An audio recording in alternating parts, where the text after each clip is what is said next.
Kau buat apa tu? Oh, aku buat sudoku ni, Sofia. Sudoku? Kau suka ke main sudoku ni? Iya, Sofia. Best tau main sudoku ni. Orang-orang yang suka nombor macam aku ni memang suka betul main sudoku. Best. Apa yang best tentang sudoku ni? Aku tengok biasa je. Ish, mana ada biasa. Sudoku ni mengajar kita untuk berfikir secara logik tau. Ia juga merangsang minda kita untuk terus terbuka. Wah, kalau macam tu, boleh tak kau ajar aku main sudoku? Boleh je. Best ni aku ajar kau. Assalamualaikum, salam sejahtera bersama saya Irfan Syahmi di saluran Didik TV KPM untuk slot pentaksiran psikometrik. Dan hari ini sebenarnya kita akan membicarakan tentang satu topik yang cukup menarik berkaitan dengan inventori kecerdasan pelbagai logik matematik. Dan siapakah gerangan tetamu yang akan bersama Irfan hari ini? Kita saksikan dulu profil tetamu kita.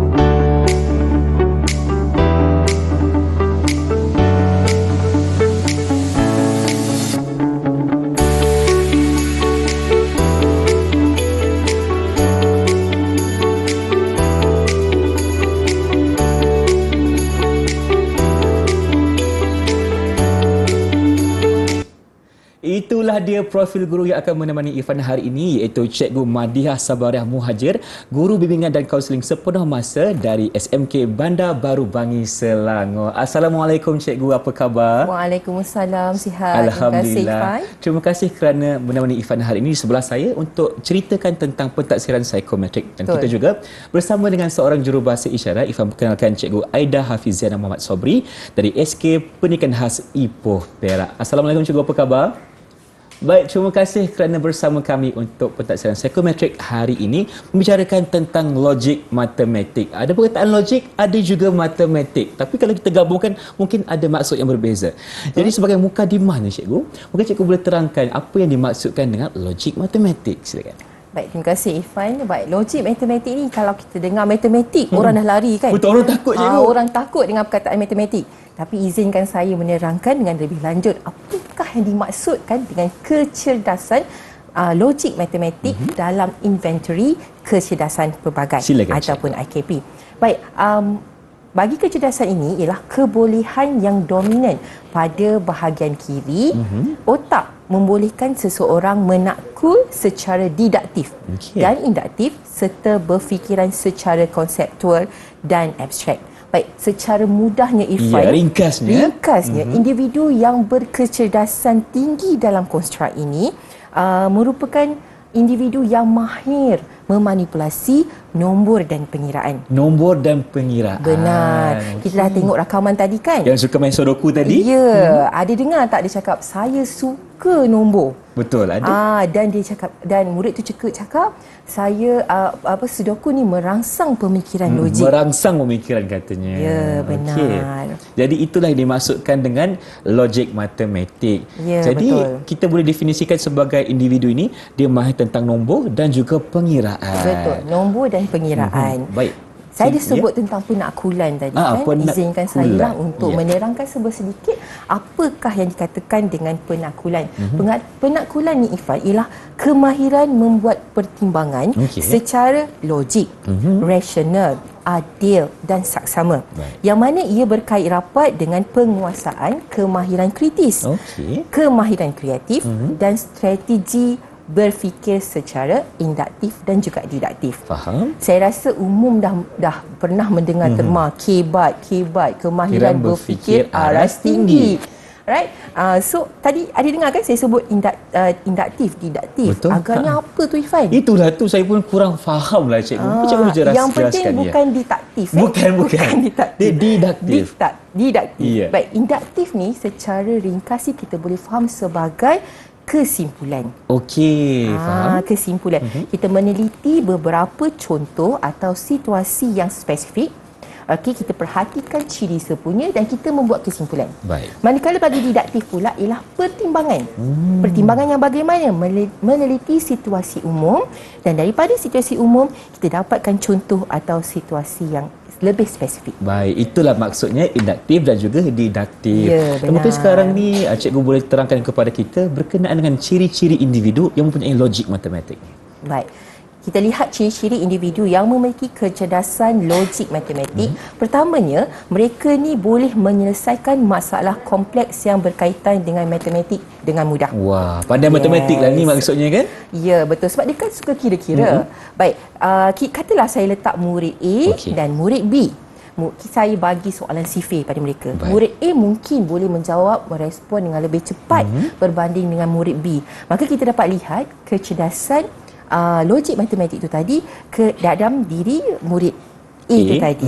Kemudian mereka boleh membuat perkaitan, menyoal, menganalisis, mensintesis, mengira menggunakan komputer dengan cekap. Sintesis ni mungkin perkataan yang baru. Nak tahu apa sintesis? Boleh, cikgu. Paling mudah. Ia adalah penggabungan, penyatuan dan pemaduan. Contohnya kita ada idea. Kita nak menggabungkan idea, kita nak menggubal idea ataupun kita nak membentuk idea yang baru daripada beberapa idea yang berbeza. Okey, kita sintesiskan, gabungkan. Kita sintesiskan dia. Baik, faham. Itu cara yang mudah untuk kita memahami apa yang dimaksudkan dengan sintesis. Dan apa lagi cikgu antara ciri-ciri lain? Ciri-ciri lain, mereka ni berminat dengan kegiatan yang berbentuk eksplorasi. Orang ni suka meneroka, inquiry-nya tinggi. Maka mereka akan sering bertanya tentang fenomena yang berlaku di sekeliling mereka. Contoh kita nampak anak-anak kecil kan yang gemar bertanya, kenapa malam ni gelap? Kenapa matahari tu panas? Baik, ini adalah antara ciri-ciri yang kita dapat lihat bagi individu yang berkecerdasan logik matematik. Maksudnya dia nak tahu semua benda. Ya, dia akan bertanya apa, bagaimana, siapa, dan ibu bapa ataupun guru haruslah menyediakan jawapan yang logik untuk setiap pertanyaan. Barulah mereka rasa puas dengan hati. jawapan Kalau tu. tak, dia akan tanya lagi. Ya, selagi tak puas. Baik. Jangan bagi jawapan, semua kuasa Tuhan. Kalau tak, memang banyak lagi lah soalan yang akan datang. Kena sentiasa bersedia. Baik, okey. Apa lagi cikgu antara ciri-ciri lain? Yang terakhir kita lihat bahawa individu ini suka mengklasifikasikan benda untuk mengira. Okey, suka kelaskan perkara. Ya, Ifan pernah makan Skittles tak? Pernah. Coklat ni. Nampak ada banyak colours kan? Ya. So untuk anak-anak yang ada kecenderungan ini yang tinggi, dia akan keluarkan, dia akan susun Ikut by warna ke? colour, dia akan Okey. kira 1, 2, 3, okey nak bagi kakak 2, aku tinggal berapa. Wah, dia kira pula. Yes, sebab bila dia mengklasifikasikan, memudahkan untuk dia mengira. Okey, menarik. itu yang Ifan faham tentang logik matematik ni. Dan soalan saya kepada cikgu, adakah kecerdasan ini merujuk kepada tahap IQ dan juga pencapaian akademik seseorang atau bagaimana? Tidak, Ifan, sebab kecerdasan itu sendiri merujuk kepada potensi. Potensi, okey. Yes, bila kita kata potensi, semua orang ada potensi untuk dibangunkan. Maka tak ada kaitan dengan intelektual ataupun peperiksaan. Okey, maksudnya di sini sebarang kemahiran akademik itu boleh dipertingkatkan. Mungkin cikgu berjelaskan antara cara yang terbaik untuk kita meningkatkan kecerdasan ini, contohnya logik matematik. Kalau kita lihat daripada Howard Gardner sendiri, dia kata kecerdasan ini boleh diperkembangkan melalui latihan dan juga aktiviti yang bersesuaian sepanjang hayat. Okey, maksudnya yelah betul. Cikgu matematik pun selalu cakap kalau nak pandai matematik ni kena banyakkan latihan. Buatlah banyak soalan di rumah maupun di sekolah untuk memahami topik tersebut. Benar. Okey, terima kasih Cikgu Madiha untuk segmen yang pertama ini. Jadi jom kita berhenti berehat seketika. Teruskan bersama kami dalam Pentaksiran Psikometrik Didik TV KPM.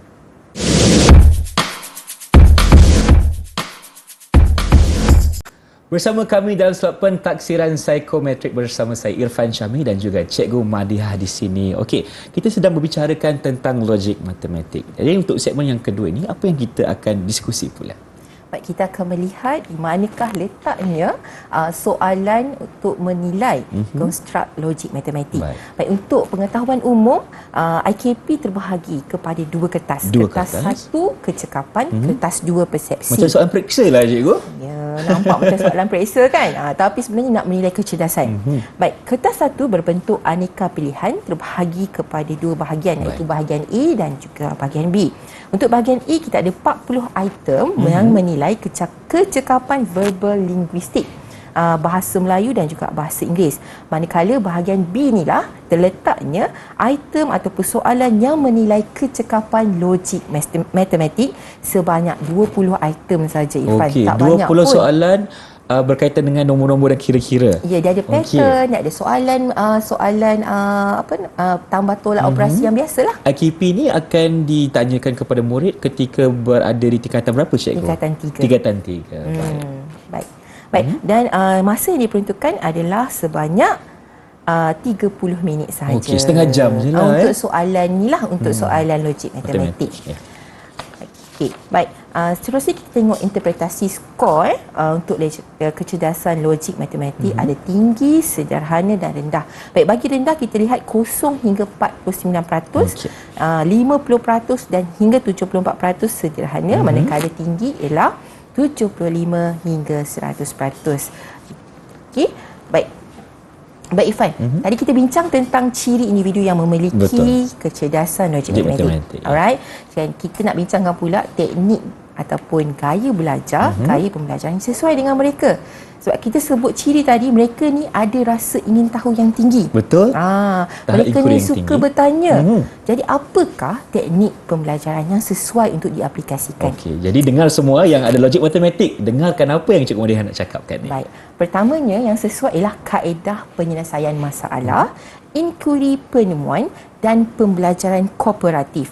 Amat membantu mereka untuk mendapatkan hasil yang optimum dalam proses pembelajaran. Baik, mungkin cikgu boleh ceritakan apa itu yang dimaksudkan dengan pembelajaran kooperatif, cikgu? Baik, saya tunggu soalan ni. Iya, cikgu tunggu. Okey, saya tanyakan. Baik, kooperatif ni merujuk kepada kaedah pengajaran yang mana memerlukan murid daripada pelbagai kebolehan dikelompokkan dalam satu kumpulan kecil untuk mencapai satu matlamat yang sama. Jadi guru-guru yang mengenali kecerdasan murid-murid dalam kelas dia akan meletakkan contoh 4-5 orang, jangan ramai sangat nak boleh kontrol. Betul. Alright, 4-5 orang mungkin logik matematik seorang, naturalist seorang, verbal linguistik seorang. Okay? Dan mereka ni akan saling melengkapi dan membantu untuk mencapai objektif pembelajaran. Baik. Okey, itu maksudnya pembelajaran kooperatif. Ya, betul. Okey. Jadi antara contoh gaya pembelajaran yang berbentuk eksplorasi seperti apa, cikgu? Seperti kita lihat anak-anak ni akan teruja, akan rasa berminat bila ada permainan minda, teka-teki, board games. Saya pernah lihat ada guru yang menggunakan congkak. Untuk topik asas operasi tambah dan tolak. Oh, betul juga sebab dalam permainan congkak kita akan melakukan aktiviti kira-kira. Betul. Jadi anak-anak tu tadi tak cukup 30 minit, tak sabar-sabar nak sambung lagi, nak main lagi. Dan yang paling penting objektif pembelajaran pada hari tersebut tercapai dengan jayanya. Baik.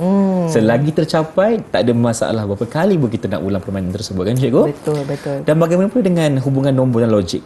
Sebab mereka ni kan orang yang logik, orang yang berfikir secara kritis. Hubungan nombor logik ni menggunakan simbol, rumus, urutan nombor, pola abstrak, perkaitan, sebab dan akibat logik, penyelesaian masalah, pengurusan grafik dan pengiraan. Contohnya saya ada seorang murid yang membuat nota ringkas menggunakan simbol dan nombor. Ya, saya pun terkejut sebab saya tak faham. Hanya dia saja yang faham. Dan dia kata dengan saya, cikgu, saya suka menghafal rumus. Jadi setiap orang kecerdasannya berbeza-beza. Bila kita mengenali diri kita, maka kita dapat menggunakan teknik yang bersesuaian dengan diri kita. Betul. Itu untuk murid-murid bagaimana mereka perlu ada gaya pembelajaran tersendiri untuk mahir dalam logik matematik. Tetapi bagaimana pula untuk aspek guru, cikgu? Apakah teknik yang terbaik untuk mereka aplikasikan bagi membantu murid-murid yang ada logik matematik? Betul. Tadi kita ada sebut tentang latihan, aktiviti yang bersesuaian, dan dalam konteks pendidikan siapa orangnya? Guru, tunjang utama. Ya, betul. Dan guru yang mengenali murid-muridnya, kecerdasan murid-muridnya dapat menghubungkan dengan strategi pembelajaran murid. So, kita ada beberapa langkah. Mungkin yang pertama ialah cikgu mengenal pasti dulu kecerdasan murid. Nak kenal pasti daripada mana? Dapatan psikometrik. Sebab itulah kaunselor buat, kaunselor takbir. Tengok di tahap mana murid tersebut berada. Ya, benar. Jadi dia boleh tahu, contoh kelas yang saya cerita, kelas bakti. Kelas bakti ada berapa orang yang kecerdasan matematik tinggi, ada berapa orang yang visual spatial tinggi. Dan juga kalau cikgu kelas yang mengenali kecerdasan ini, dia boleh aturkan kedudukan kedudukan Okey. anak-anak ini. Faham. Maksudnya di sini cikgu, guru-guru ni sebenarnya boleh pertama sekali lihat dulu di tahap manakah murid itu ada. Betul. Dan selepas itu mungkin boleh melakukan adjustment ataupun perkara lain supaya mereka ini berada dalam golongan mereka. Kan? Betul, tepat sekali. So kita boleh mendapatkan hasil yang optimum. Optimum. Maksudnya di sini satu hasil yang terbaik untuk murid-murid yang ada dan mempunyai logik matematik. Okey, terima kasih Cikgu Madiha. Dan jadi kita ingin berhenti berehat seketika. Teruskan bersama kami dalam pentaksiran psikometrik di TV KPM selepas ini.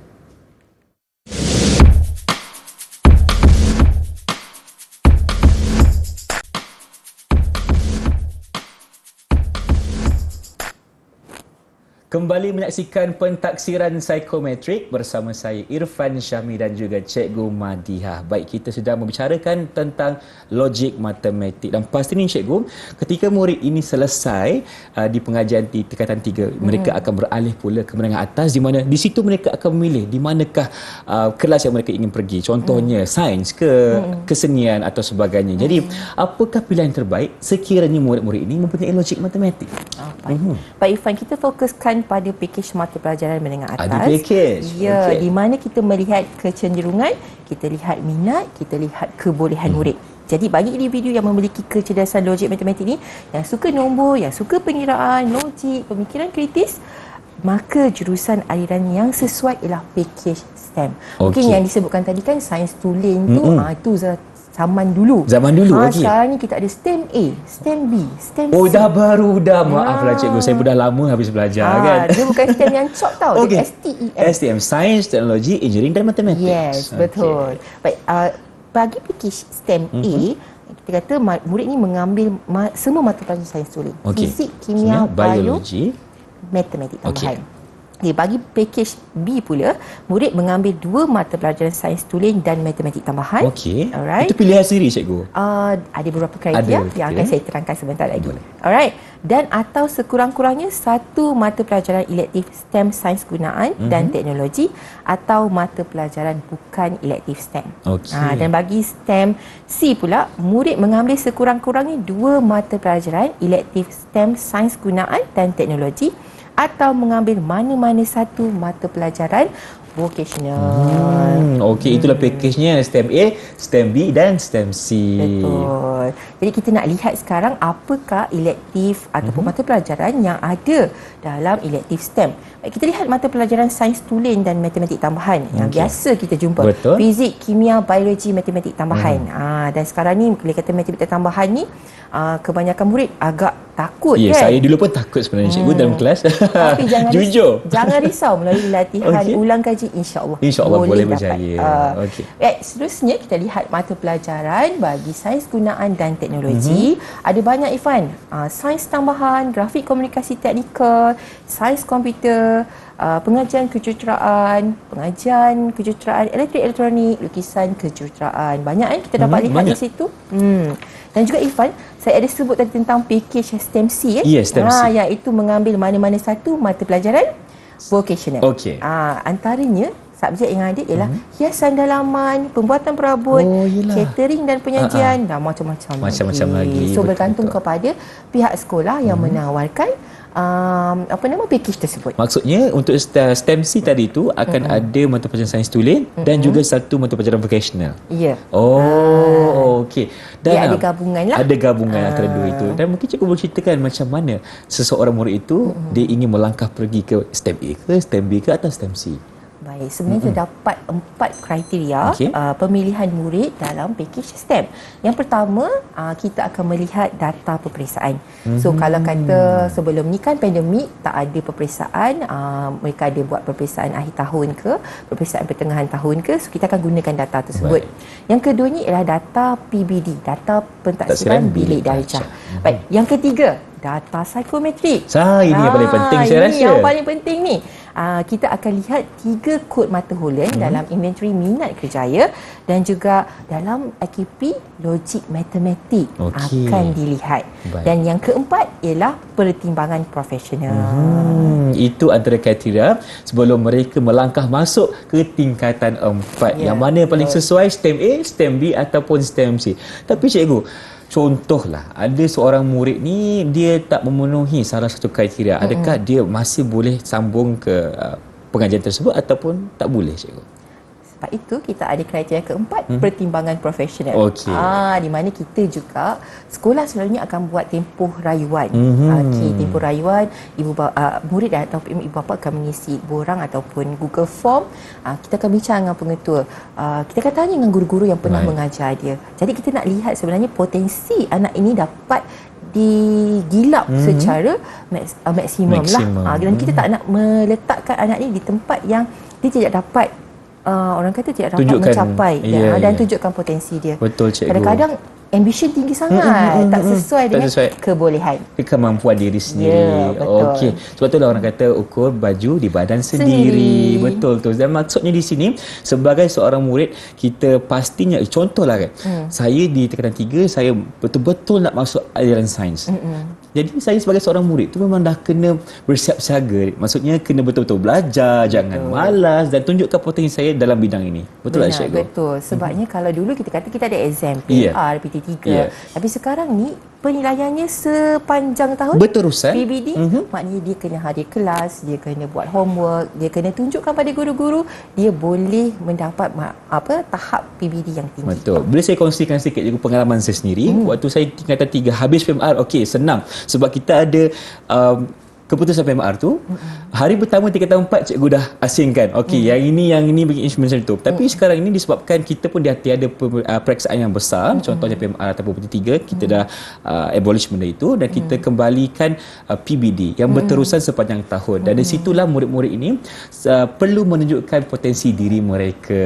Benar, setuju sangat. Okey, dan kita nak bercakap contohnya dah habis SPM cikgu, dah selesai kan, nak masuk ke alam pekerjaan.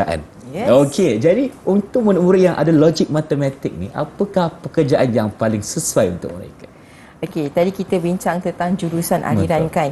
Ianya berkait rapat dengan hala tuju selepas SPM.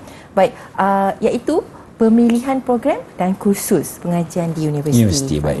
Dan sudah semestinya bila kita kata pengajian di universiti, dia ada kaitan rapat dengan bidang pekerjaan. Betul. Baik, antara yang sesuai bagi individu logik matematik tinggi ni ialah ini kita biasa dengar lah, saintis. Ini paling common lah, cikgu. Common lah. Pengatur cara komputer, jurutera, accountant, juru audit. Dan ada satu lagi bidang yang mungkin jarang didengari, iaitu bidang sains aktuari, di mana laluan kerjayanya adalah seperti aktuari bank pelaburan. Jarang dengar. Jarang dengar, cikgu. Ini kalau tak Google tak dapat. Betul. Perunding aktuari dan juga pengurus risiko. Pengurus risiko memerlukan seseorang yang ada logik matematik, cikgu. Ya, betul. Betul lah, sebab dia pastinya akan ada banyak data yang perlu dia lihat. Benar. Dan melibatkan pemikiran logik di situ. Okey, itulah sebentar tadi perkongsian untuk daripada cikgu berkenaan dengan bidang kerja yang sesuai untuk mereka yang mempunyai logik matematik. Ada banyak, cikgu. Contohnya Bifan ulang balik, saintis, ahli matematik, pengatur cara komputer, accountant dan banyak lagi. Okey, terima kasih cikgu. Memandangkan kita berada di pengakhiran program, mungkin cikgu boleh berikan sedikit rumusan untuk topik kita hari ini berkenaan dengan logik matematik. Silakan. Baik, ini saya ingatkan bahawa kecerdasan ini dia tidak terbatas pada kemampuan intelektual sahaja.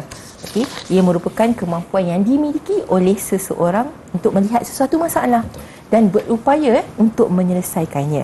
Jadi, Ifan, teruskan meneroka potensi diri anda. Wah, terbaik, cikgu. Maksudnya di sini sebagai seorang murid, jangan malu, jangan segan, terus terokai kehebatan dan kemampuan diri anda. Terima kasih saya ucapkan kepada Cikgu Madiah Sabarah Muhajir dari SMK Bandar Baru Bangi Selangor, dan terima kasih juga kepada jurubahasa isyarat kita, Cikgu Aida Hafiziana Muhammad Sobri dari Ipoh Perak. InsyaAllah ada rezeki kita jumpa lagi. Dengan itu, Assalamualaikum dan salam sejahtera.